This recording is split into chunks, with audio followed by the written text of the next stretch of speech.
How the Roman Empire really rose, with courage or with debt.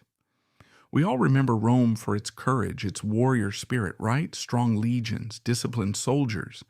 But behind all that, there's a very different story: money. Yes, Rome was built not only with swords, but with debt. Think about it: thousands of soldiers.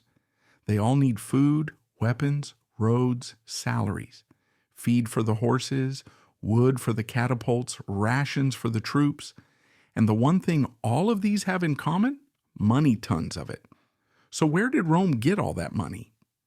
Here's where the real story begins. At first, things were simple. Those who went to war brought their own weapons and returned home afterward. But as the empire expanded, wars dragged on. You couldn't just say, "I'll go for a year and come back." A professional army became essential. So the state started paying its soldiers, not much, just enough to keep their loyalty. Then came the big idea: let conquest pay for itself. Every new land meant new taxes, new slaves, new gold war became a self-feeding machine. But that's when things changed, because as wars got longer, the state's money started to run out. So what did Rome do? It borrowed from the rich. Of course, they didn't lend out of charity. In return, they got interest, tax collection rights, and trade privileges in new territories.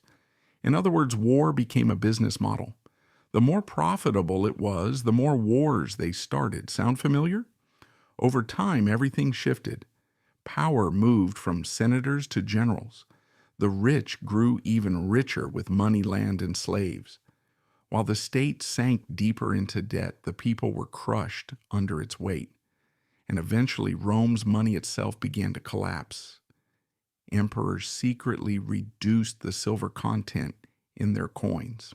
The result? Inflation. Money lost its value, and people lost their purchasing power.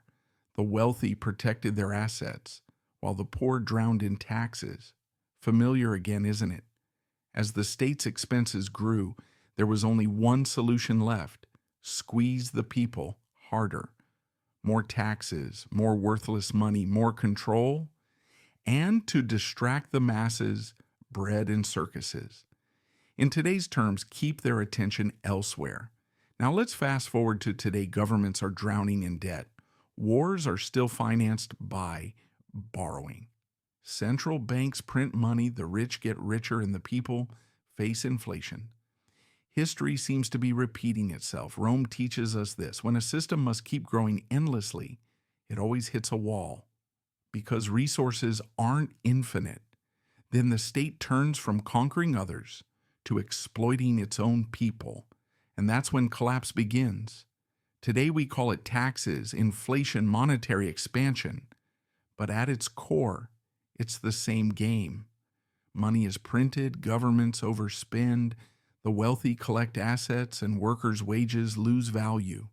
The math simply stops working. This isn't just Rome's story, it's every era's story.